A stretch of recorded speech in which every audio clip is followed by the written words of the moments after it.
se acerca su venida,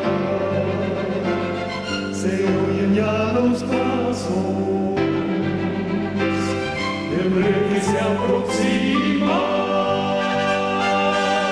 Tanta ley aún nos queda, denunciar pueblo y gente que Jesús está volviendo. Victorioso y esplendente, pronto vendrá, Cristo muy pronto vendrá, pronto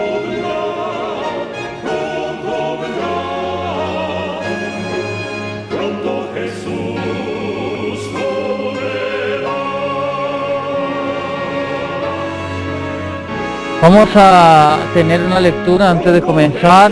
Voy a leer del libro Mente, Carácter y Personalidad, el tomo número 1, la página número 19. Nos dice lo siguiente: es deber de toda persona para su propio bien y el de la humanidad conocer las leyes de la vida y obedecerlas con toda conciencia. Todos necesitan conocer el organismo más maravilloso, el cuerpo humano. El Espíritu Santo nos está mostrando aquí que todos nosotros tenemos una necesidad urgente de conocer el organismo más maravilloso. Ese es el cuerpo humano. Es necesario que nosotros hagamos alto en el tiempo en que estamos viviendo, donde el corre que ha instaurado o ha puesto, ha diseñado el nuevo orden mundial al mundo entero, pues hace que el ser humano no tenga más tiempo que solamente para trabajar, pero no hay tiempo para conocer lo realmente importante, como por ejemplo, conocer el cuerpo humano, que es el consejo que nos está dando el Espíritu de Dios aquí. Tienen que comprender, sigue diciendo, las funciones de los diversos órganos y cómo estos dependen unos de otros para que todos actúen con salud. Necesitan estudiar la influencia de la mente sobre el cuerpo y la del cuerpo sobre la mente y las leyes que los rigen. Es necesario que nosotros estudiemos cómo funciona la mente y las leyes que lo rigen. Dice, los mecánicos, los abogados, página número 24, los mecánicos, los abogados, los negociantes, los hombres de todos los oficios y profesiones, empeñados en quizás mejorar nuestra situación económica, mientras nosotros estamos empeñados en quizás cumplirle al trabajo que nos está esperando para al fin de quincena cobrar un par de papeles, mientras nosotros estamos empeñados en instruirnos para seguir sosteniendo la silla sobre la cual se sienta la gran ramera. El enemigo dice que se empeña en estudiar cómo funciona la mente del ser humano, y en ese estudio de la mente y del funcionamiento dice que ha llegado a conocerla bien. Y no lo estoy diciendo yo, está escrito por el Espíritu de Dios en el libro Mente, Carácter y Personalidad, el tomo 1, la página 33. Sigue diciendo: por sus sutiles operaciones en estos últimos días, está ligando la mente humana con la de él. O sea que el enemigo ha llegado a conocer la mente del ser humano tan profundamente, tan intrincadamente, tan delicadamente, que ha aprendido a conectar la mente de él a través de lo que nosotros podemos llamar o denominamos hoy en día telepatía, ¿verdad? Ha aprendido a conectar su mente con la mente del ser humano, y no solamente a conectarla, sino, dice el Espíritu de Dios, a ligar la mente humana con la de él. ¿Cómo hace esta obra? Sigue diciendo, imbuyéndola con sus pensamientos, y está haciendo esta obra en forma tan engañosa que los que aceptan su conducción no saben que él los dirige a su antojo. El gran engañador espera confundir tanto las mentes de los hombres y mujeres que únicamente puedan oír su voz. Hermanos, este ha sido uno de los testimonios o uno de los libros que más ha impactado la carrera de este humilde servidor. Lo que tengo de ministerio, hermanos, la mente, y descubrir cómo Dios quiere tratar con la mente de los seres humanos, y descubrir cómo el enemigo está luchando también por buscar o por lograr el control de ese lugar santísimo en donde debe poner su ley. Pues ha marcado el ministerio de este humilde servidor. Así que nosotros tenemos una batalla muy grande. Dice, los planes y las maquinaciones del enemigo nos asedian por todas partes. Siempre hemos de recordar motivos y el carácter de sus tentaciones. Viene con vestido de luz, aparentemente ataviado con el puro ropaje de los ángeles, para que no podamos discernir que es él. Necesitamos emplear gran precaución para investigar cuidadosamente sus artificios con el fin de no ser engañados. La obra especial de Satanás en estos últimos días consiste en tomar posesión de las mentes de los jóvenes para corromper sus pensamientos e inflamar sus pasiones. ¿Ok? Entonces allí estamos viendo claramente cómo la lucha o el foco de la batalla que se pelea actualmente se pelea por el control de la mente, ¿verdad? ¿Por qué el control de la mente? ¿Por qué el enemigo lucha por el control de la mente? La palabra de Dios nos muestra, sí, muy bien, estamos en Génesis capítulo 6, versículos 5, y decíamos que la maldad de los hombres era mucha en la tierra, y que todo designio de los pensamientos del corazón de ellos era de continuo solamente al mal, y esto trajo un resultado, y fue que Jehová se arrepintió de haber hecho el hombre en la tierra, y le pesó en su corazón. Muy bien, hermanos, la raíz de toda esta controversia que se estaba viviendo allí en Génesis capítulo 6, nosotros la encontramos en la controversia que tenemos en Génesis capítulo número 4, y más exactamente la controversia entre Caín y Abel, ¿verdad? Dice, hermanos, versículo 1, capítulo 4 de Génesis, usted lo tiene, me pueden acompañar.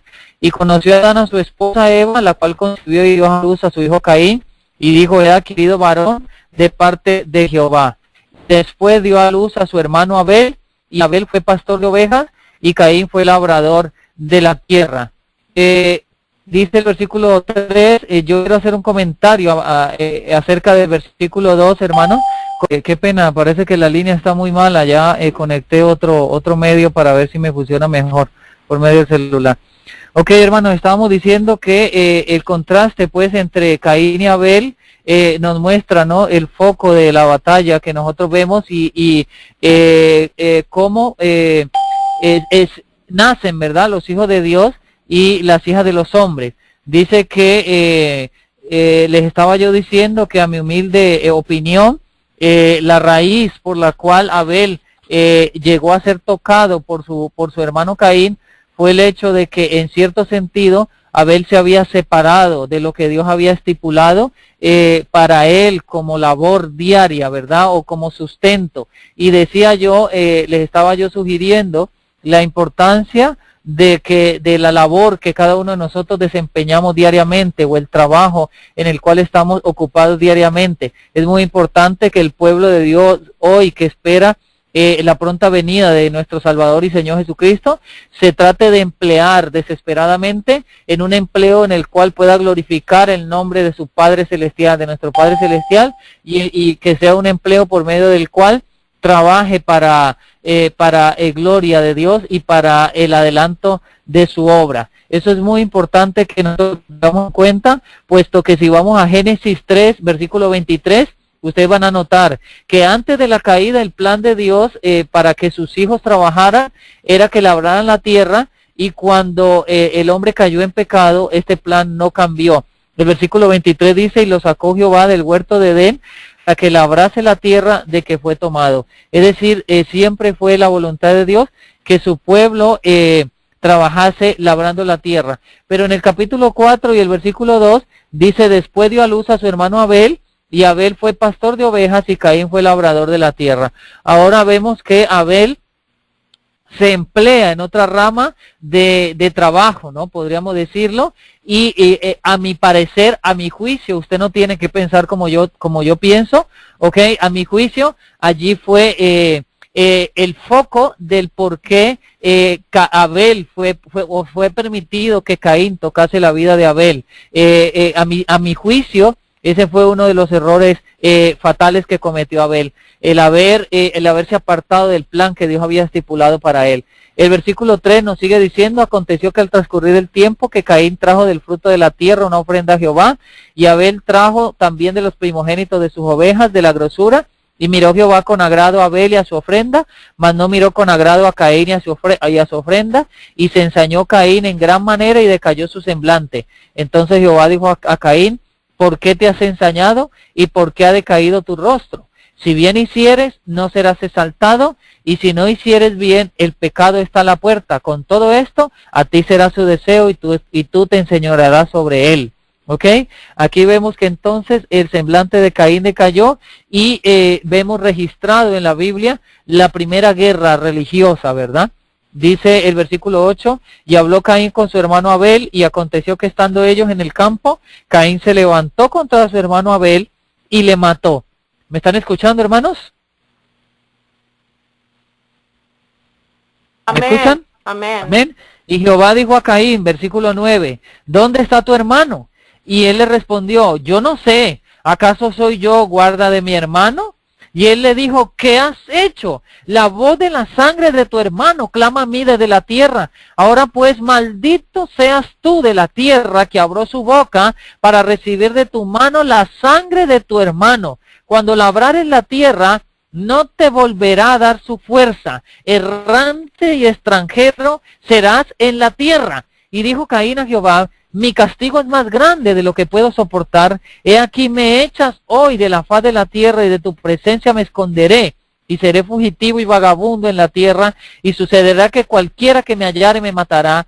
Y le respondió Jehová, ciertamente que cualquiera que matare a Caín, 7 veces será castigado. Entonces, aquí acontece algo muy interesante. Y el relato bíblico nos continúa diciendo, entonces Jehová puso una señal sobre Caín para que no lo matase cualquiera que le hallara. Hermanos, aquí aquí vemos nosotros varias cosas muy interesantes.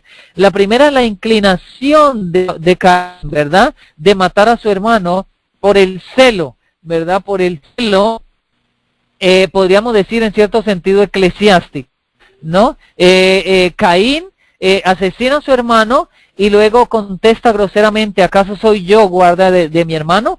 El otro aspecto importante que quiero resaltar es que la sangre de Abel clamaba, dice Jehová, dice Yahweh, clamaba desde la tierra pidiendo venganza, ¿verdad? Y hoy nosotros vemos en el planeta Tierra, y más exactamente en medio del ambiente de las ciudades, cómo se asesina a la gente. Esta mañana tuve la oportunidad de parar en una tienda, y no recuerdo qué lugar era, unas vueltas que salí a hacer un momento, y mis ojos se detuvieron un momento en el periódico y había un hombre que lo habían asesinado a sangre fría, y me imaginaba yo esta escena en la cual la sangre de la persona derramada sobre la tierra, dice la palabra de Dios, que clama por justicia desde la tierra a su creador, ¿verdad? Ahora, lo otro que me interesa resaltar de este pasaje es que cuando Dios hizo al hombre, dice que le mandó a que labrase la tierra. Pero dice el versículo número 12, cuando labrare la tierra, no te volverá a dar su fuerza. Hermanos, el Espíritu de Profecía nos muestra a nosotros, la Biblia nos muestra a nosotros, que Dios bendecirá los cultivos de sus hijos, que Dios bendecirá el trabajo de las manos de sus hijos en la huerta.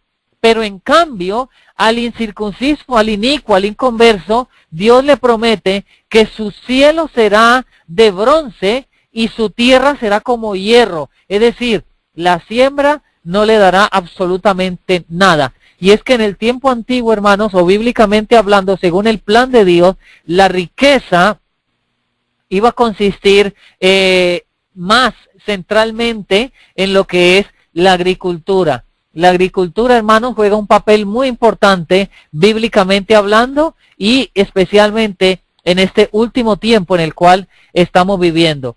Muy bien, lo otro que me interesa resaltar y en lo que me interesa a mí centrarme en esta noche es precisamente lo que dice el versículo 15. Y le respondió Jehová, ciertamente que cualquiera que matare a Caín, 7 veces será castigado. Entonces Jehová puso señal en Caín para que no lo matase cualquiera que le hallara. Es decir, en este momento se da, hermanos, proféticamente, el primer relato bíblico del sellamiento. Y el primer relato bíblico del sellamiento se cumple con Caín. Ahora, fíjense ustedes qué interesante volver a lo que mencionamos hace un momento, que fue la base de nuestro estudio, la mente, el foco de la batalla. Y pensemos por un momento en los pensamientos que se desarrollaban en la cabeza de este hombre identificado como Caín. ¿Qué pensaba Caín en su mente? La envidia, los celos, la discordia, la rencilla, la ira, la intemperancia, la glotonería, y Satanás tomando control de toda de esa mente, de ese lugar santísimo, y transformándolo para que se convirtiera en ese momento en una cuna, en una silla para el enemigo, sugiriendo pensamientos, suscitando, ¿verdad? Pensamientos, y maquinaciones contrarias a la voluntad de Dios, que llevaron a Caín a asesinar a su hermano Abel y por ende a ser, hermanos, sellado para perdición. El Espíritu de Dios a través de su mensajera nos narra lo siguiente, hablando de este relato. Dice: Satanás es el padre de la incredulidad, la murmuración y la rebelión. Llenó a Caín con desconfianza y furor contra su inocente hermano y contra Dios, porque su sacrificio fue rehusado, y fue aceptado el de Abel, y asesinó a su hermano en su insano furor.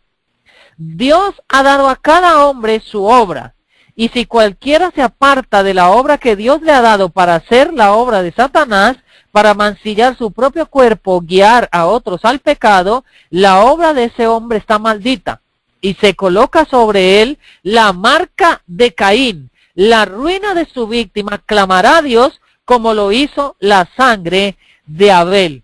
¿Ok? Quiere decir entonces que la sinagoga de Satanás dice que cuando una persona se convierte o hace parte de la sinagoga de Satanás, se convierte en tentador de sus hermanos, y la sangre de esa persona tentada clama a Dios por justicia. Y esa persona que es tentadora de los hermanos, ¿ok?, dice que es sellada con el sello, con la marca de Caín. Esto es muy importante que nosotros lo entendamos, ¿ok? Porque mientras que el mundo entero está siendo alistado en las filas de Caín con el fin de que reciba la marca de Caín, la marca para perdición, Cristo, nuestro Salvador, como cordero, dice la palabra de Dios, fue llevado al matadero con el fin de que cada uno de nosotros pudiésemos llegar al arrepentimiento y por ende a la salvación. En contraste con los que reciben la marca de Caín, nosotros encontramos, por ejemplo, en el libro de Apocalipsis, el capítulo número 14, un pasaje muy interesante que escudriñábamos la última vez que estuvimos conversando a través de este medio, pero hoy quiero resaltar algo muy importante, y es el versículo número 4. Dice: estos son los que no fueron contaminados con mujeres, pues son vírgenes.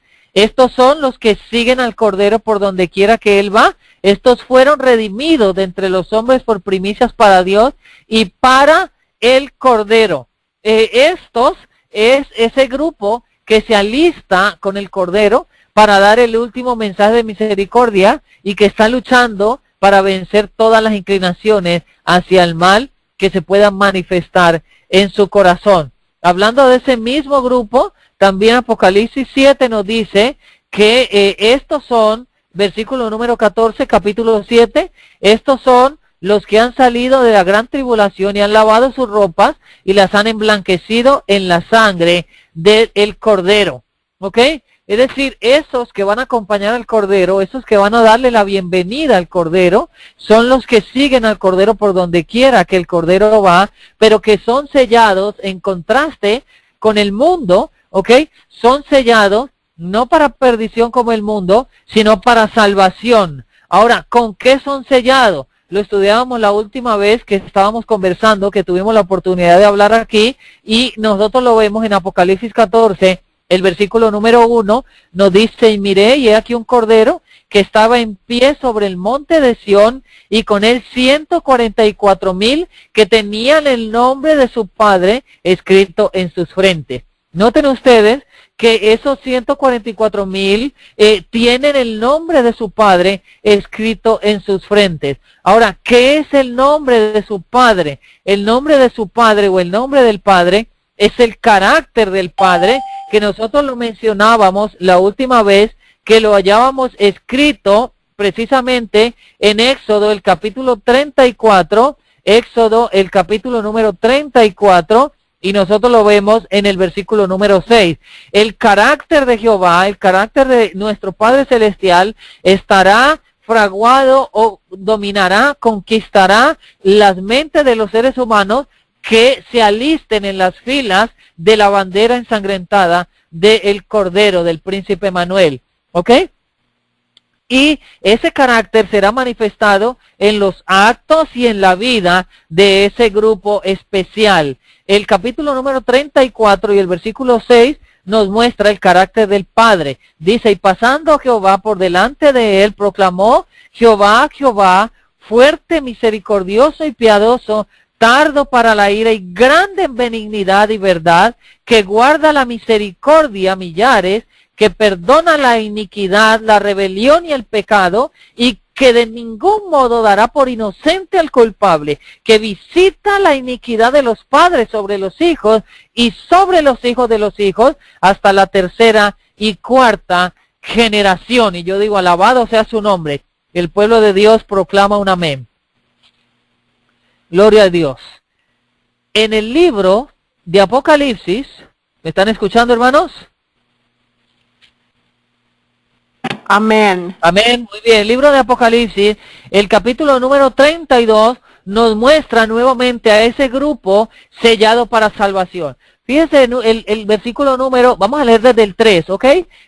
Capítulo 22 del libro de Apocalipsis, versículo 3 dice, no habrá más maldición, y el trono de Dios y del Cordero estará en ella, y sus siervos le servirán, y verán su rostro. Fíjense que aquí incluye a sus siervos, dice, y sus siervos le servirán, y además de que le servirán, dice, verán su rostro. Hermanos, qué esperanza tan bienaventurada, qué pasaje más profundo, qué pasaje más bonito, qué pasaje más precioso, hermanos. Dice, y veremos su rostro, amén, gloria a Dios, y su nombre estará en sus frentes.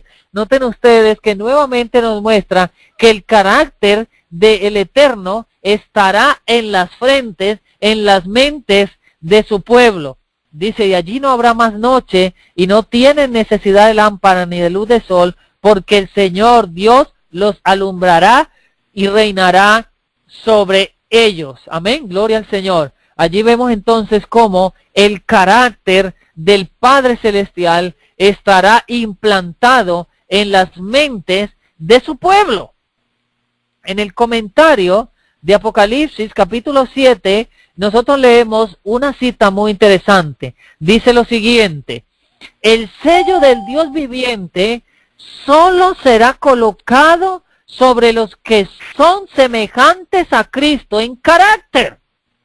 El sello de Dios será solamente puesto, hermanos queridos, sobre los que seamos o nos estemos, hermanos, con toda nuestra fuerza, con todo nuestro furor. Y esta es la batalla más grande que este servidor haya visto que se haya podido librar, ¿ok? En el caminar cristiano.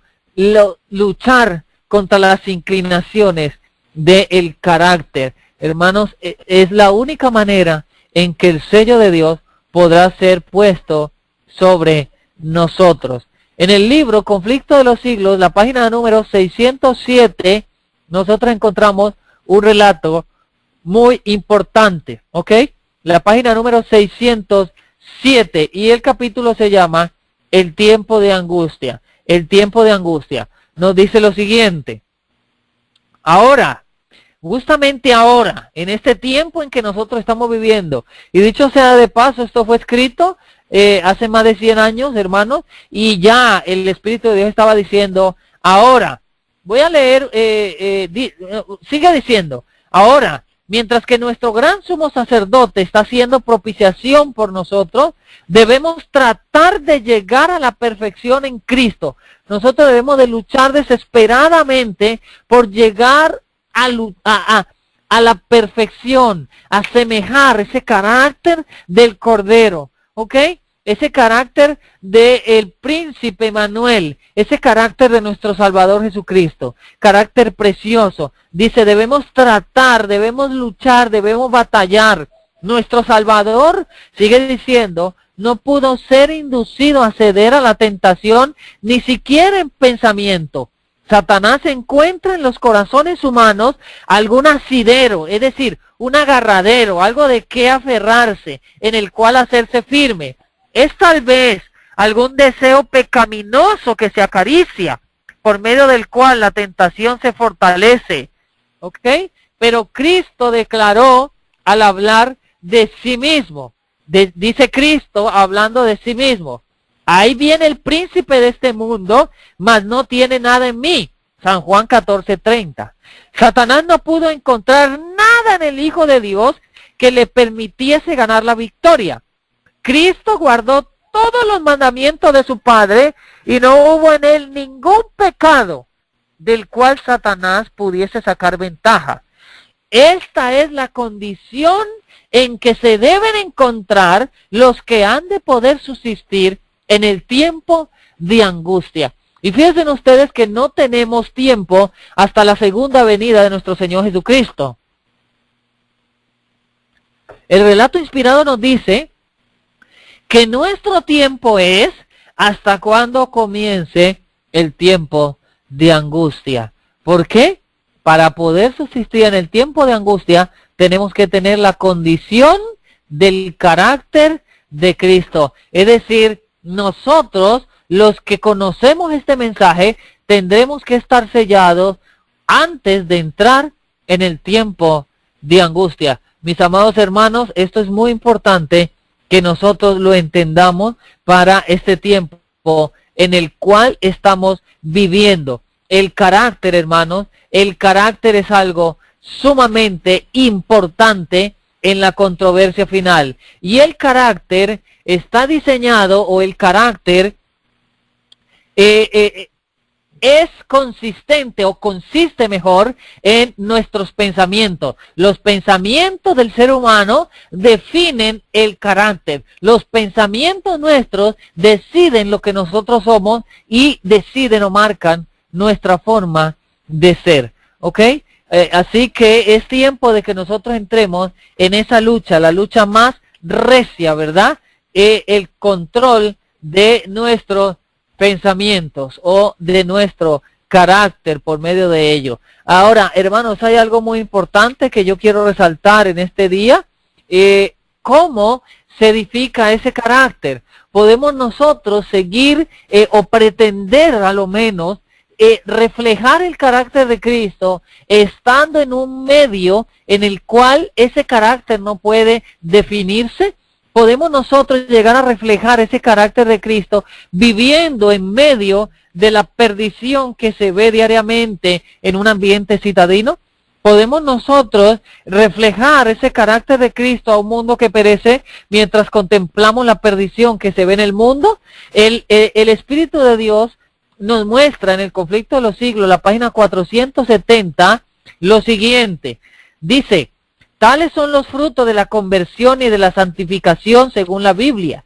Y es porque el mundo cristiano mira con tanta indiferencia los grandes principios de justicia expuestos en la palabra de Dios, por lo que se ven tan raramente estos frutos.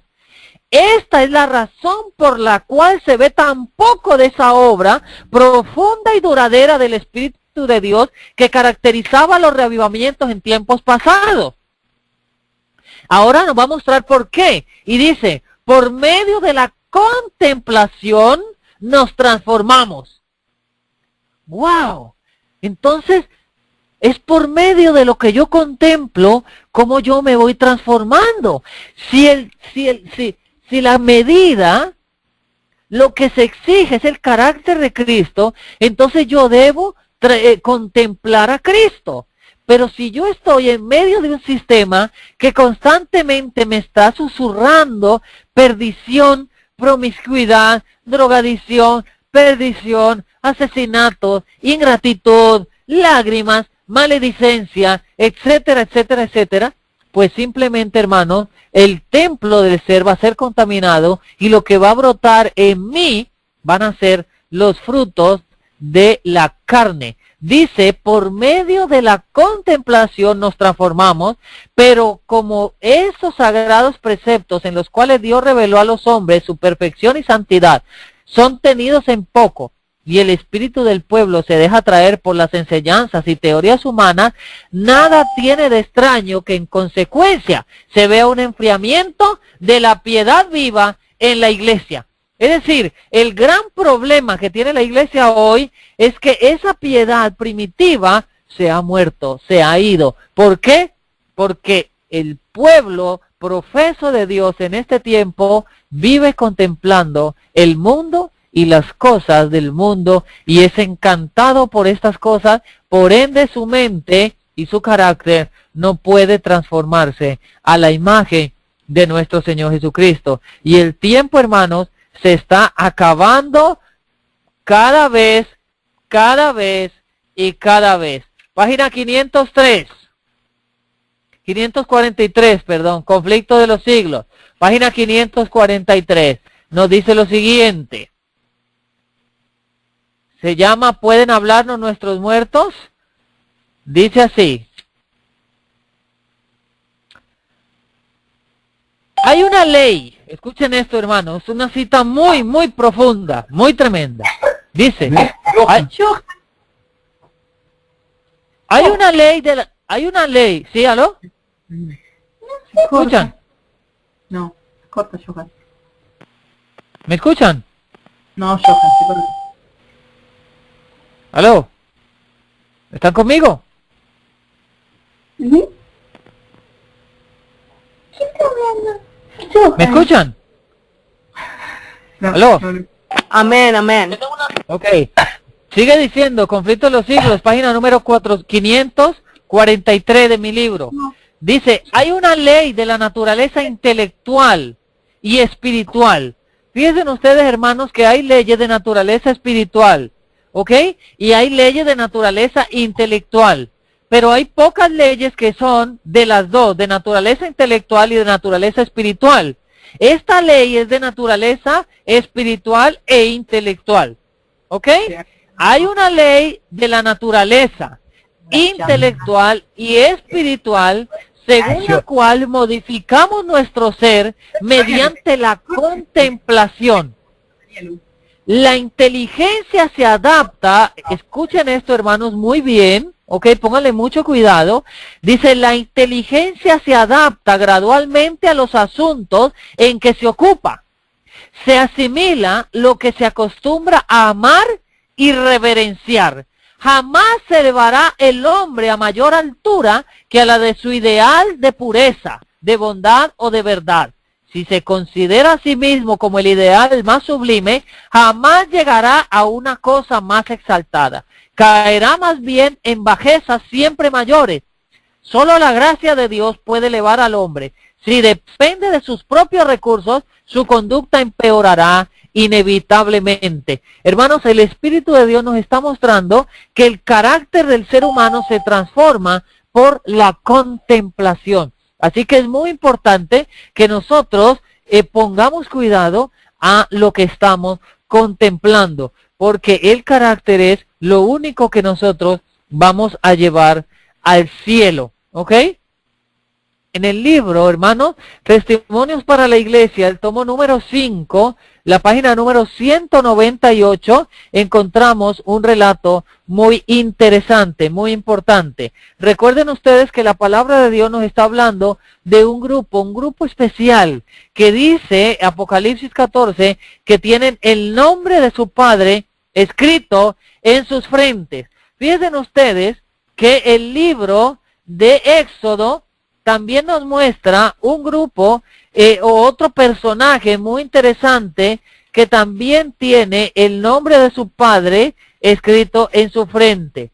el libro de Éxodo, del capítulo número 23, el versículo número 20 nos muestra lo siguiente. Éxodo 23, versículo 20, dice así: he aquí que yo envío el ángel delante de ti para que te guarde en el camino y te introduzca en el lugar que yo te he preparado. Guárdate delante de él y oye su voz. No le seas rebelde, porque él no perdonará vuestra rebelión, porque mi nombre está en él. Pero si en verdad oyeres su voz e hicieres todo lo que yo te dijere, seré enemigo a tus enemigos y afligiré a los que te afligen. Ahora escuchen el 23, dice: porque mi ángel irá delante de ti y te introducirá al amorreo y al eteo y al fereceo y al cananeo y al heveo y al jebuseo, a los cuales yo destruiré. Escuchen lo que dice el versículo número 21. Dice: guárdate delante de él y oye su voz, no le sea rebelde, porque él no perdonará vuestra rebelión, porque mi nombre está en él. Entonces, fíjense ustedes, hermanos queridos, que el nombre, el carácter del Padre está en Cristo, está en los 144,000 y tiene que estar también en la gran multitud, ¿ok? De Apocalipsis, capítulo número 7, ¿ok? Versículo 8 en adelante.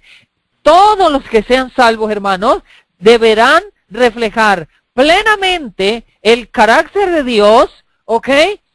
Que va a estar instaurado en la mente de ellos, y por medio de ese carácter reflejarán esas obras, ¿ok? O esos frutos del Espíritu de Dios. Esto es muy importante, ¿ok? Leo del Testimonio para la Iglesia, el tomo número 5, la página número 198.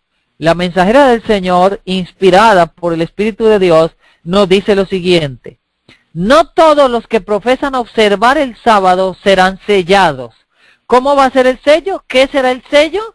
Dice el Espíritu de Dios que el nombre del Padre será puesto en las frentes de su pueblo.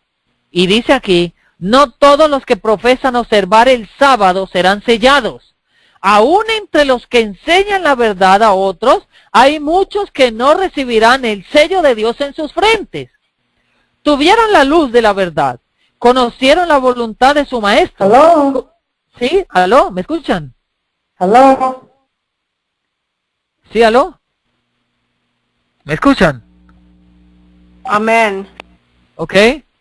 Muy bien.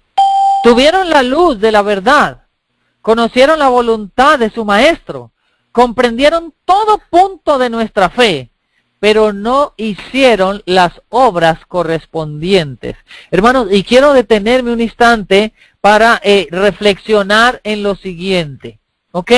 Qué interesante lo que nos está diciendo aquí. Dice: comprendieron todos los puntos de doctrina. Dice: estuvieron con los que andaban en la luz, ¿verdad? Conocieron la voluntad de su maestro, comprendieron todo punto de nuestra fe, pero no hicieron las obras correspondientes. Es decir, el carácter de Dios instaurado en las frentes del pueblo, de su pueblo, ese carácter va a impelir al pueblo a que actúe o a que haga las obras que Cristo hizo estando en la tierra. Y eso precisamente es lo que Juan nos dice en Primera de Juan. Ustedes me acompañan un instante, por favor, al libro de Primera de Juan, el capítulo número 2, ¿verdad? Y el versículo número 6.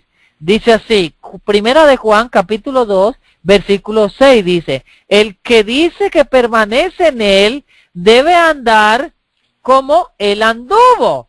Dice el capítulo 3 de Primera de Juan, el versículo 8, dice así. Capítulo 3, Primera de Juan, versículo 8, dice así: el que hace pecado es del diablo, porque el diablo peca desde el principio.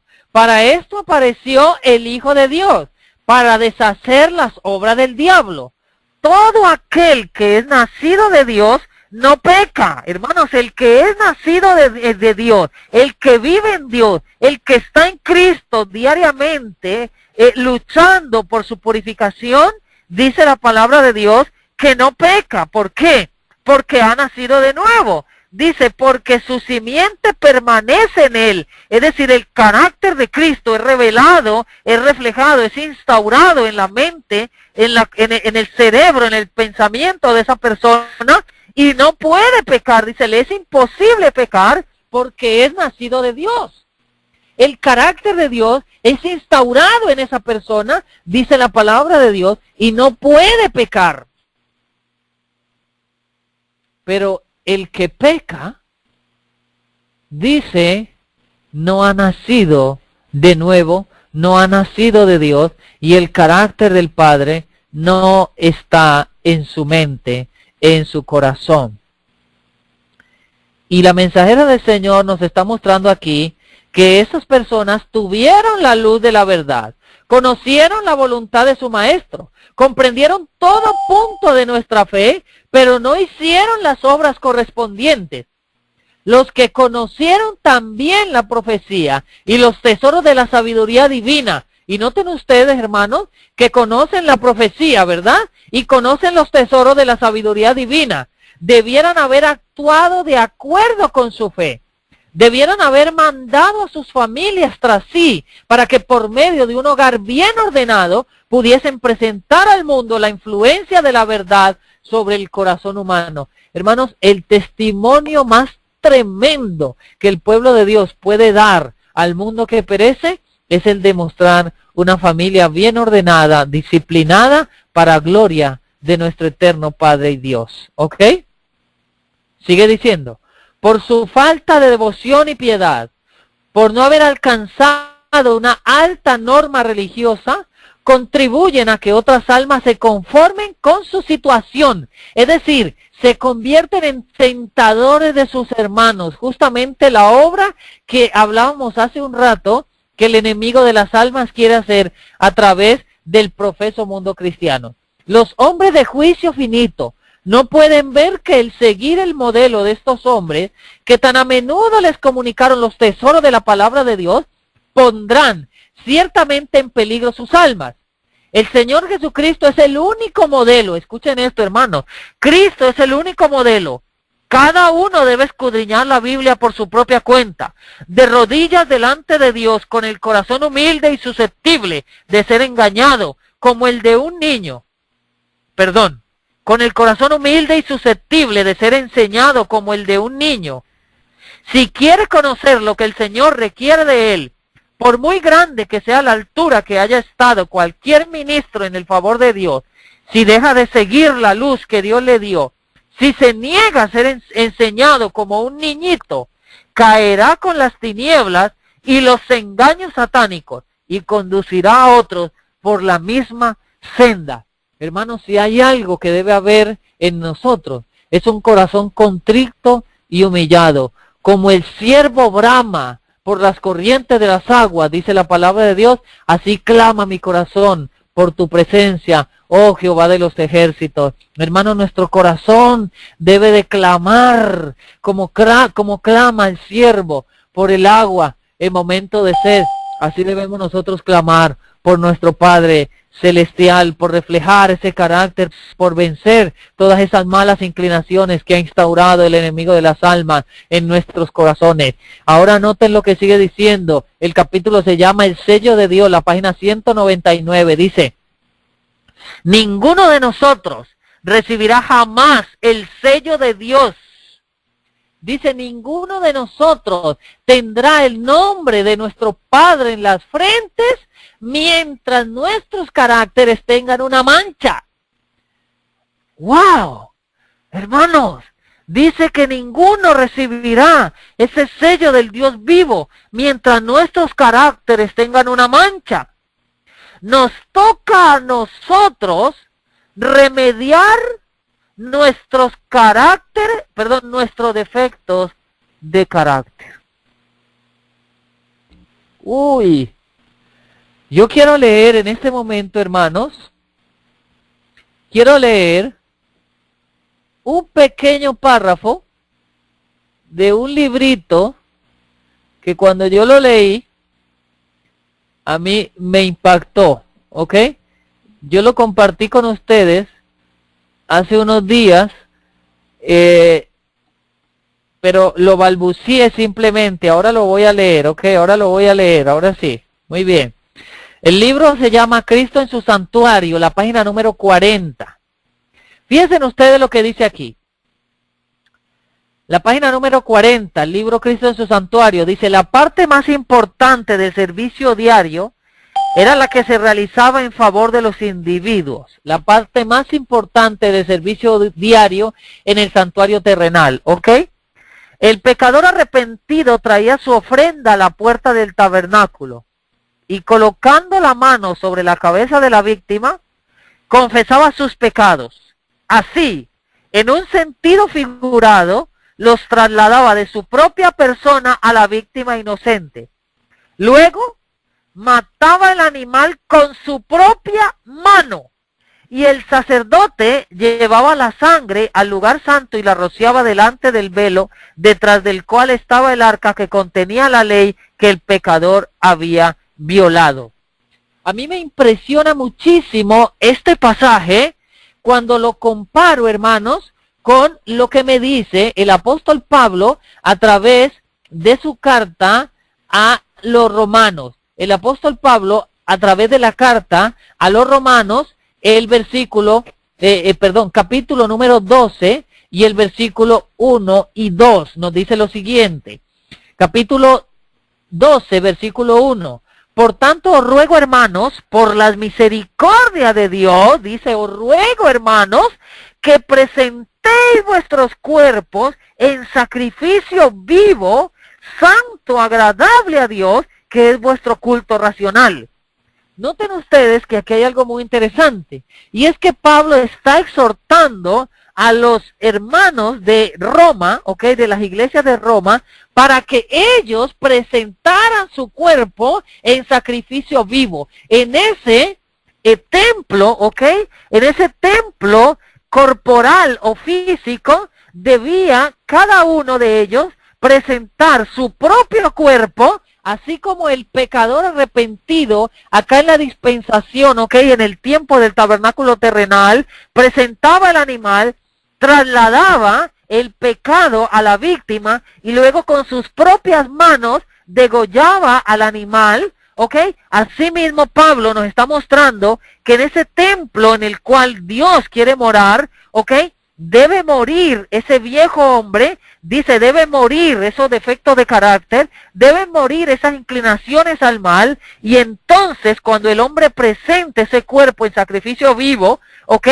entonces va a ser santo, va a convertirse en santo, y entonces va a ser agradable a Dios, que es vuestro culto racional. Y el versículo 2 nos da la clave para esto, hermanos, para que ustedes vean que la palabra de Dios no nos dejó en tinieblas en ningún aspecto. Noten lo que dice el versículo 2. Y no os conforméis a este mundo. Es decir, Pablo a través de este versículo 2 nos muestra la clave para que el versículo 1 pueda darse en cada uno de nosotros. Y nos dice, no os conforméis, es decir, no compartáis, hermanos, apartaos, dice el Señor, no os conforméis a este mundo, mas transformaos por la renovación de vuestra mente. Noten ustedes que Pablo da la clave aquí en estos dos versículos, hermanos, para que el proceso de la santificación se dé en cada uno de los que se llaman pueblo de Dios. Dice, no os conforméis a este mundo, mas transformaos por la renovación de vuestra mente, para que comprobéis cuál sea la buena voluntad de Dios, agradable y perfecta. La clave de la santificación, hermanos, el comienzo de la santificación es un proceso que comienza en la mente y comienza a través de los pensamientos. ¿Por qué los pensamientos? Porque los pensamientos definen el carácter, Y los pensamientos de los hijos de los hombres es de continuo al mal, pero los pensamientos de los hijos de Dios es de continuo al bien. Dice, ninguno de nosotros, vuelvo nuevamente a Testimonios para la Iglesia, al tomo 5, la página 199, donde nos sigue diciendo el Espíritu de Dios, ninguno de nosotros recibirá jamás el sello de Dios mientras nuestros caracteres tengan una mancha. Nos toca a nosotros remediar los defectos de nuestro carácter, limpiar el templo del alma de toda contaminación. Entonces, únicamente entonces, hermanos, cuando se dé ese proceso, entonces la lluvia tardía caerá sobre nosotros como cayó la lluvia temprana sobre los discípulos en el día de Pentecostés. En esta vida debemos arrostrar pruebas de fuego y hacer sacrificios costosos. Pero la paz de Cristo es la recompensa. Ha habido tan poca abnegación, tan poco sufrimiento por amor a Cristo, que la cruz queda casi completamente olvidada. Debemos participar de los sufrimientos de Cristo si queremos sentarnos en triunfo con Él sobre su trono. Mientras elijamos la senda fácil de la complacencia propia y nos asuste la abnegación, nuestra fe no llegará a ser nunca firme. No podremos conocer la paz del Señor Jesucristo, ni el gozo que proviene de una victoria consciente. Hermanos, debemos desesperadamente buscar en este tiempo en el cual estamos viviendo, ser sellados con el carácter de nuestro eterno Padre y Dios, ¿ok?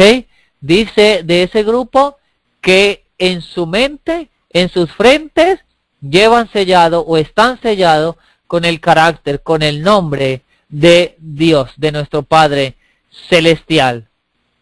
Ahora, Satanás ha inventado miles de estratagemas para que ese carácter no sea reproducido en los hijos de Dios. Y ya nosotros leíamos en el conflicto de los siglos por qué somos transformados. Y dice que por la contemplación somos nosotros transformados. ¿Ok? El apóstol Pablo, que comprendía muy bien este conflicto, hermanos, la lucha más recia, ¿ok? La comprendía muy bien, inspirado por el Espíritu de Dios, dio un consejo muy importante que lo encontramos en el libro de segunda carta a los Corintios, capítulo número 6, ¿sí? Versículo número 11. Segunda de los Corintios, capítulo 6, versículo número 11. Dice, nuestra boca está abierta a vosotros, oh Corintios, vuestro corazón se ha ensanchado. Pablo comprendía muy bien, hermanos, por dónde comenzaba o dónde iniciaba el proceso de la santificación, ¿ok? Por eso él siempre, o es uno de los autores que más énfasis hace con respecto a el control o el dominio de los pensamientos. Noten ustedes lo que dice. No estáis estrechos en nosotros, mas estáis estrechos en vuestras propias entrañas. Pues para corresponder del mismo modo como a hijos hablo, ensanchaos también vosotros. No os unáis en yugo desigual con los incrédulos. Uy, hermanos, esto es algo tremendo, ¿ok? El apóstol Pablo está dando un mensaje allí y dice, no os unáis en yugo desigual con los incrédulos. Ese es un mensaje muy claro, muy tremendo. Dice, no os unáis en yugo desigual con los incrédulos. Fíjense ustedes que la mensajera del Señor nos dice en el 5º tomo de Testimonios Selectos, la página número 136, en un sentido muy especial, los adventistas del séptimo día han sido colocados en el mundo como centinelas y transmisores de luz. A ellos, a nosotros, ha sido confiada la tarea de dirigir la última amonestación a un mundo que perece. La palabra de Dios proyecta sobre ellos una luz maravillosa. Una obra de la más grande importancia les ha sido confiada. Proclamar los mensajes del primero, segundo y tercer ángel. Ninguna otra obra puede ser comparada con esta, y nada debe desviar nuestra atención de ella. Las verdades que debemos proclamar al mundo son las más solemnes que jamás hayan sido confiadas a los seres mortales. Nuestra tarea consiste en proclamar estas verdades. El mundo debe ser amonestado, y para eso, escuchen esto, hermanos, escúchenlo claramente, el pueblo de Dios tiene que ser fiel a su cometido. No debe dejarse arrastrar a la especulación ni asociarse a los incrédulos en empresas comerciales, porque eso entorpecería su acción en la obra de Dios. ¡Wow! A mí me golpea este pasaje, hermano, cuando dice, no debemos asociarnos con los incrédulos, ni siquiera en empresas comerciales, es decir, ni siquiera en negocios, ¿ok? Debiéramos asociarnos con ellos. Eso es lo que Pablo está diciendo aquí a los corintios, diciendo, no os unáis en yugo desigual con los incrédulos. Hermanos, usualmente se ha considerado este pasaje como la unión matrimonial, pero realmente este pasaje es mucho más profundo que solamente la unión matrimonial. Aunque se aplica a eso, también está aplicado a muchísimos otros aspectos de la vida cotidiana del pueblo de Dios. No os unáis en yugo desigual con los incrédulos, porque ¿qué compañerismo tiene la justicia con la injusticia? ¿Y qué comunión tiene la luz con las tinieblas? ¿Y qué concordia tiene Cristo con Belial? ¿O qué parte el creyente con el incrédulo? ¿Y qué concierto tiene el templo de Dios con los ídolos? Porque vosotros sois el templo de Dios, del Dios viviente. Como Dios dijo, habitaré y andaré entre ellos, y seré su Dios, y ellos serán mi pueblo. Por lo cual, salid de en medio de ellos, y apartaos, dice el Señor, y no toquéis lo inmundo, y yo os recibiré, y seré para vosotros padre, y vosotros me seréis hijos e hijas, dice el Señor Dios Todopoderoso. Así que, amados, teniendo tales promesas, limpiémonos de toda inmundicia de la carne y del espíritu, perfeccionando la santidad en el temor de Dios. Pablo está exhortando, hermanos, a través de la carta dirigida a los corintios, a que se aparten de la mundanalidad, a que se aparten del mundo. Y hoy ese mensaje nos llega a nosotros a través de la santa palabra de Dios, donde el Padre nos dice, apartaos y no toquéis lo inmundo, y yo recibiré, dice el Señor. Dice que nosotros somos el templo del Dios vivo. Y dice la mensajera del Señor que Dios nos ha confiado un mensaje a nosotros, y para poder que ese mensaje de amonestación podamos nosotros predicarlo, para poder que en cada uno de nosotros se ha puesto el sello del Dios vivo, nosotros tenemos que reflejar ese carácter de nuestro Señor y Salvador Jesucristo. ¿Ok? Muy importante, muy interesante, muy profundo. El apóstol dice que una de las claves para que el nombre de Dios sea puesto sobre la frente, sobre la mente del pueblo, es que se aparte, que se aparte. El tema de hoy nos habla, o el título es, el ejemplo de uno que se apartó, ¿ok? El ejemplo de uno que se apartó, el ejemplo de Enoc. Ese es conocido como Enoc, el ejemplo de Enoc. Vamos a ver un poquito, hermanos, les quiero invitar a la experiencia, en el tiempo que nos queda, a que escudriñemos la experiencia de Enoc, ¿ok? Y para escudriñar la experiencia de Enoc, nosotros tenemos que ir al libro de Génesis nuevamente, al libro de Génesis. Ustedes saben, hermanos, y conocen, me imagino, que la mensajera del Señor dice que la experiencia de Enoc es un tipo de la experiencia de los que seremos trasladados, según la voluntad y la gran misericordia de nuestro Padre Celestial, de los que seremos trasladados al cielo sin gustar la muerte, ¿ok? La experiencia de Enoc y la experiencia de Elías son un tipo de esa experiencia que viviremos nosotros en el nombre del Señor Jesucristo al ser trasladados al cielo, estando vivos sin gustar la muerte. ¿Ok? Hablando de Enoc, el libro de Génesis, el capítulo 5 y el versículo número 22 nos dice lo siguiente. Y caminó Enoc con Dios. Vamos a leer el 21. ¿Ok? Dice así. Y vivió Enoc 65 años y engendró a Matusalén. Vivió Enoc 65 años y engendró a Matusalén. Antes de esto, el registro la genealogía, ¿ok?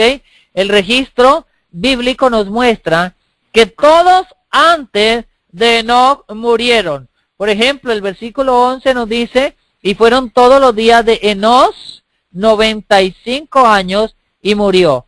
Y vivió Cainán 70 años y engendró a Mahalaleel.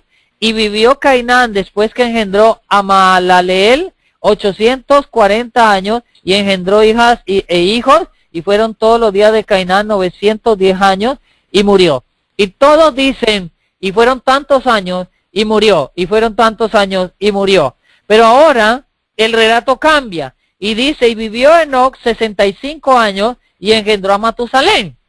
Y va a introducir algo muy interesante. El versículo 22 nos dice, y caminó Enoc con Dios después que engendró a Matusalén 300 años y engendró hijos e hijas.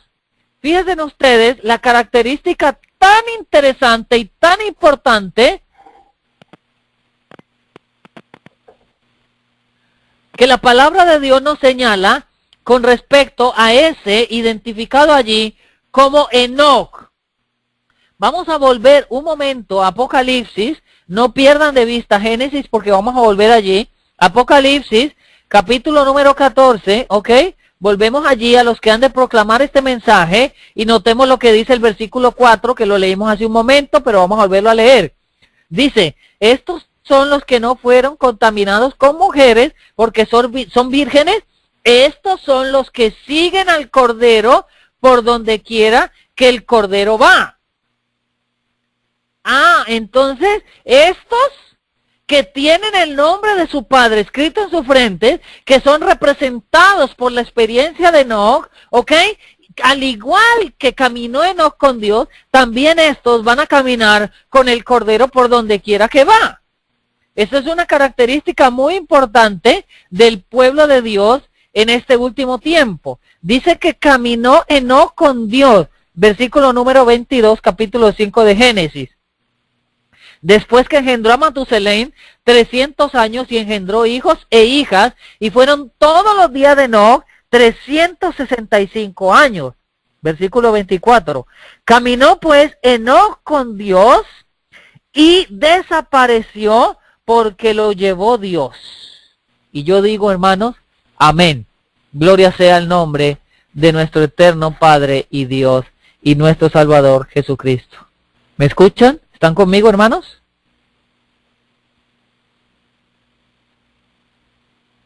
¿Aló? ¿Me escuchan? ¿Amén? Amén. Ok. Y fueron todos los días de Enoc 365 años. Caminó pues Enoc con Dios y desapareció porque le llevó Dios. Hermanos, yo quiero detenerme un momento en este pasaje y meditar un poco con ustedes qué significa la palabra caminar. ¿Qué es caminar? ¿Qué es caminar con alguien? ¿Qué es caminó Enoc junto a Dios? ¿Qué es caminar? Significado de caminar. ¿Ok? Moverse o trasladarse de un lugar a otro dando pasos. Dirigirse a un lugar o a una meta o avanzar hacia ello. Seguir su curso o movimiento. Seguir su curso o movimiento las cosas inanimadas. ¿Ok? Recorrer una distancia a pie. Caminar. Caminar con alguien significa hacer este recorrido, pero acompañado de esa persona. Hermanos, este hombre Enoc dice que caminó con Dios, caminó con Dios. Dios era su compañero, hermanos. En su mente únicamente había espacio para pensar en la gloria del Padre. En su mente únicamente permutaba el nombre de su Padre. En su vida se reflejaba el carácter del Cordero y podía mostrar al mundo entero la grandeza de su Padre Celestial, la misericordia del amor, la inmensurable, insondable, el insondable amor que el Padre tenía para con la humanidad caída. Y este hombre, al caminar con Dios, reflejaba ese carácter, hermanos, al mundo que perecía. Y vio, dice, y caminó pues Enoc con Dios y desapareció porque Dios lo llevó. Hablando, hermanos, de esta experiencia de Enoc, la mensajera del Señor dice lo siguiente: la experiencia de Enoc y de Juan el Bautista representa lo que debe ser la nuestra. Hermanos, nuestra experiencia debe ser la experiencia de Enoc. Y dice que la experiencia de Enoc, dice que fue que caminó Enoc con Dios. El corazón de Enoc estaba puesto en los tesoros eternos. Había contemplado la ciudad celestial por la fe. Había visto al Rey en su gloria en medio de Sión. Su mente, su corazón y su conversación se concentraba en el cielo. Enoc no tenía tiempo, ni mente, ni pensamientos para discutir en las cosas de este mundo. Enoc no tenía fuerza ni deseo de discutir sobre el juego de fútbol, ni sobre una cosa ni la otra, ni sobre centros comerciales, ni sobre marcas de automóvil. Dice que su mente, su corazón, su conversación, todo en él se concentraba en el cielo. Cuanto mayor era la iniquidad prevaleciente, tanto más intensa era su nostalgia del hogar de Dios. Mientras estaba aún en la tierra, vivió por la fe en el reino de luz. Hermanos, por la fe, Enoc cumplía la profecía que nosotros encontramos en el libro de Hebreos. Acompáñenme en un momento, por favor, quiero leer con ustedes el libro de los Hebreos, el capítulo número 11. Acompáñenme allí, el capítulo número 11, hermanos. Un capítulo muy profundo, muy importante para nosotros en este tiempo. Muy lindo, hermanos, muy importante. Dice el versículo número 13. Hebreos capítulo 11, versículo 13, hablando de eso, ¿ok? Que tenían el nombre de su padre escrito en la frente. Dice, conforme a la fe, murieron todos estos sin haber recibido las promesas. Escuchen, hermanos, no habían recibido la promesa, pero por la fe, murieron ellos en la fe sin haber recibido las promesas, sino mirándolas de lejos. Las miraban de lejos, hermanos. No miraban la perdición del mundo. No miraban lo que se estaba dando alrededor de ellos, sino que miraban la promesa. Y no solamente la miraban, sino que creyéndola. Y no solamente creyéndola, sino que por la fe, dice, saludándola. Y no solamente saludándola, sino por la fe, dice, confesando que eran extranjeros y peregrinos sobre la tierra. Sus palabras, hermanos, dice que confesaban que eran extranjeros y peregrinos. Dice, no tenían nada en esta tierra. Y Enoc era uno de esas personas que sabía que no tenía nada en esta tierra. Y por la fe contemplaba las promesas. Y por la fe saludaba la promesa. Y por la fe declaraba con su boca que era extranjero y peregrino en esta tierra. Oh, hermanos, qué profundo, qué tremendo, qué grande.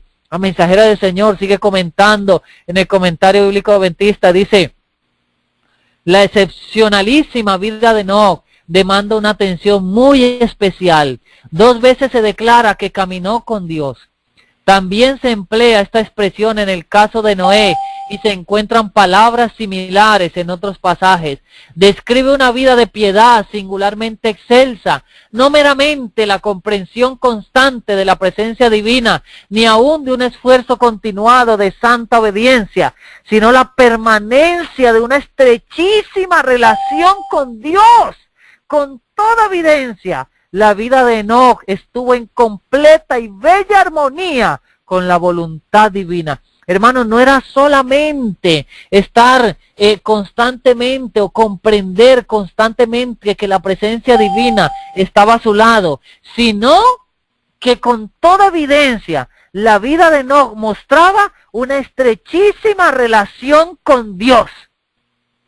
Enoc dependía directamente de Dios, hermanos. Vivía para Dios y vivía por Dios, y en su mente fue reflejado el nombre, el carácter de Yahweh. Sigue diciendo, el suceso más significativo de la era antediluviana, un acontecimiento que llenó a los fieles de esperanza y gozo, le fue la traslación de Enoc. Es relatado por Moisés en estas pocas y sencillas palabras. Y caminó Enoc con Dios, y Dios se lo llevó. Hasta donde sepamos, Enoc fue el único creyente antediluviano que no vio la muerte. Como un modelo de virtud, Enoc, séptimo desde Adán, resalta en agudo contraste con la séptima generación del linaje de los cainitas. Lamec, quien añadió el crimen del asesinato al vicio de la poligamia. ¿Ok? Enoc, del único que se escribe de los antediluvianos que fue transpuesto sin ver la muerte. El libro de Hebreos, el capítulo 11 y el versículo 5, nos habla un poquito más sobre este personaje tan importante. Dice el versículo 5, capítulo 11 de Hebreos, por la fe, únicamente, hermanos, por la fe, el llamado que hoy se le está haciendo al pueblo de Dios es a caminar por la fe. Hermanos, a mirar como quien ve al invisible y a ir tras él. Por la fe, Enoc fue transpuesto para no ver muerte y no fue hallado porque lo transpuso Dios. Y antes que fuese transpuesto, tuvo testimonio de haber agradado a Dios. Pero sin fe es imposible agradar a Dios, porque es necesario que el que a Dios se acerca crea que le hay y que es galardonador de los que le buscan. Alabado sea el nombre de nuestro Padre Celestial. Que esa fe pueda reverdecer en nuestros corazones. Ahora, hay una pregunta muy importante que nosotros tenemos que hacernos al escudriñar la vida de Enoc. Y es, ¿cuál fue el secreto de Enoc? O uno de los secretos de Enoc. Con esto voy a ir terminando, hermanos. El justo Enoc estaba tan angustiado por la maldad aumentante de los impíos que no se asociaba con ellos diariamente, temiendo que fuera afectado por la infidelidad de ellos y temiendo que sus pensamientos pudieran no considerar jamás a Dios con aquella santa reverencia debida a su exaltado carácter. Su alma se angustiaba cuando presenciaba cómo pisoteaban diariamente la autoridad de Dios. Eligió estar separado de ellos y pasar gran parte de su tiempo en soledad, que dedicó a la oración y a la reflexión. Esperó en Dios y oró que pudiera conocer su voluntad más perfectamente para que pudiera ejecutarla. Dios se comunicaba con Enoc a través de sus ángeles y le dio instrucción divina. Hermanos, una de las claves más importantes para el éxito de la vida de Enoc fue estar separado de los que pisoteaban diariamente la autoridad de Dios. Se encontraba con los buenos y los malos en tiempos señalados y obró para tornar a los impíos de su camino perverso e instruirlos en el conocimiento y el temor de Dios. Le enseñó a aquellos que tenían el conocimiento de Dios a servirle más perfectamente. Permanecía con ellos mientras pudiera beneficiarlos por medio de su conversación pía y santo ejemplo. Y luego se retiraba de toda la sociedad, de los justos, los burladores, de los injustos, los burladores, idólatras, para permanecer en soledad, hambriento y sediento por comunión con Dios y aquel conocimiento divino que solo Él pudiera darle. Esto está en Spiritual Gift, el tomo 3, la página número 54 a la página 59. Allí encontramos nosotros el éxito, el secreto de Enoc. Enoc, al separarse del mundo y pasar gran parte de su tiempo en oración y en meditación con Dios, representa al pueblo leal de Dios que se separará del mundo. Escuchen muy bien esto, hermanos queridos que me están oyendo en este momento. Enoc, al separarse del mundo y pasar gran parte de su tiempo en oración y en meditación con Dios, representa al pueblo leal de Dios que se separará del mundo. La iniquidad prevalecerá sobre la tierra hasta una extensión espantosa, y es lo que nosotros estamos viendo justamente en este momento, hermanos. La iniquidad prevalece por doquier. Los hombres se darán a seguir toda imaginación de sus corazones corruptos y llevarán a cabo su filosofía engañosa y se rebelarán contra la autoridad del alto cielo. El pueblo de Dios se separará de las prácticas perversas de aquellos que lo rodean y se esforzarán buscando pureza de pensamiento y conformidad santa a su voluntad, hasta que su imagen divina sea reflejada en ellos, hasta que el nombre de su Padre sea escrito en sus frentes, al igual que Enoc, al igual que nuestro Señor Jesucristo, al igual que Moisés. El pueblo de Dios hoy debe de reflejar la luz de la santidad. Dice el Conflicto de los Siglos: vendrán siervos de Dios con rostros resplandecientes de santa consagración. Y ese pueblo, mis amados hermanos, es quien va a representar o va a darle la bienvenida a nuestro eterno Padre Celestial. Enoc no moraba con los impíos, no se estableció en Sodoma pensando salvar a Sodoma. Se ubicó junto con su familia donde la atmósfera fuera lo más pura posible. De ese lugar, de su puesto de avanzada, a veces iba a los habitantes del mundo con su mensaje recibido de Dios. Le era penosa cada visita que hacía al mundo. Veía y entendía algo de la lepra del pecado. Después de proclamar su mensaje, siempre llevaba de vuelta consigo hasta su lugar de retiro a los que habían recibido la amonestación. O sea que Enoc tenía un puesto de avanzada fuera de las ciudades, iba a amonestar a las ciudades y de allí de las ciudades traía consigo a uno o a dos y les mostraba el amor del Padre reflejado en la obra que estaba haciendo tanto en su vida como en su lugar.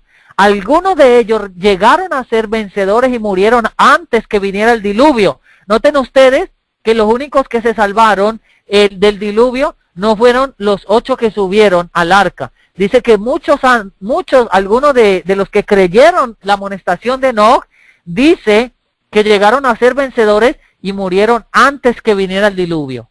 Pero muchos habían vivido por tanto tiempo rodeados de la corruptora influencia del pecado que no podían soportar la rectitud. Ahora, la mensajera del Señor nos dice: como pueblo que guarda los mandamientos de Dios, debemos salir de las ciudades. Tal como lo hizo Enoc, debemos trabajar en las ciudades, en la obra de Dios, pero no vivir en ellas. Es designio de Dios que nuestros hermanos se establezcan fuera de las ciudades y desde puesto de avanzada amonesten a las ciudades y se levanten monumentos conmemorativos para Dios. Debe haber una fuerza de influencia en las ciudades. Reuben Algera, del 14 de abril de 1903. está aumentando la maldad en nuestras ciudades y cada vez resulta más evidente que aquellos que permanecen en ellas innecesariamente arriesgan la salvación de su alma. Escuchen esto, hermanos. Está aumentando la maldad en las ciudades y cada vez resulta más evidente que aquellos que permanecen en ellas innecesariamente arriesgan la salvación de su alma. Es tiempo de que nuestro pueblo lleve a sus familias de las ciudades a localidades más apartadas. De lo contrario, muchos de los jóvenes y también muchos de los de más edad serán entrampados y arrebatados por el enemigo de las almas. ¿Cuál fue el secreto de Enoc? Enoc dice, se apartó de la perdición que había en medio del mundo por o debido a la concupiscencia que se vivía en sus días. ¿Cuál será la experiencia del pueblo de Dios hoy? Hermanos, Pablo lo dijo en 2 Corintios capítulo 6 cuando dice, apartaos y yo recibiré, dice el Señor. Ese pueblo, hermanos, que se aparte, va a tener el privilegio que nos muestra Apocalipsis, hermanos, Apocalipsis, capítulo número 22, lo leíamos hace un momento, pero vamos a volver a leerlo para terminar con esto, ¿ok?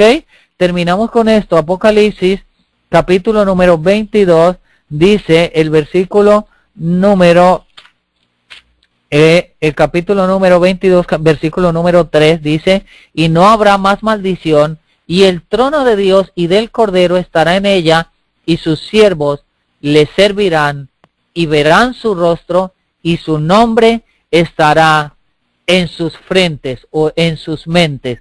La gloria del Padre reinará en esos hombres y mujeres que hoy se estén alistando concienzudamente, apartándose de la perdición que hay en el mundo debido a la concupiscencia y al deseo del corazón de los seres humanos.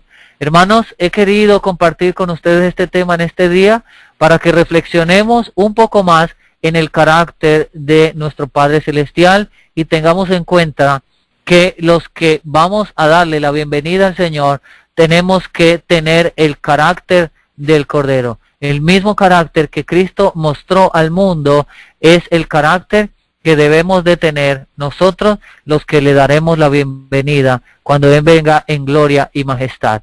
La experiencia de Enoc debe ser nuestra experiencia. Y dice allí que Enoc caminó con Dios y Dios se lo llevó porque ya no tenía nada más que hacer en este planeta Tierra. Que el Señor les bendiga, hermanos. Y mi deseo y oración en esta hora es que cada uno de nosotros, por la gracia y el poder de nuestro Señor Jesucristo, podamos llegar a la estatura de hijos e hijas de Dios, reflejando plenamente el carácter del Cordero a un mundo que perece. Dios les guarde en esta hora. Amén. Amén.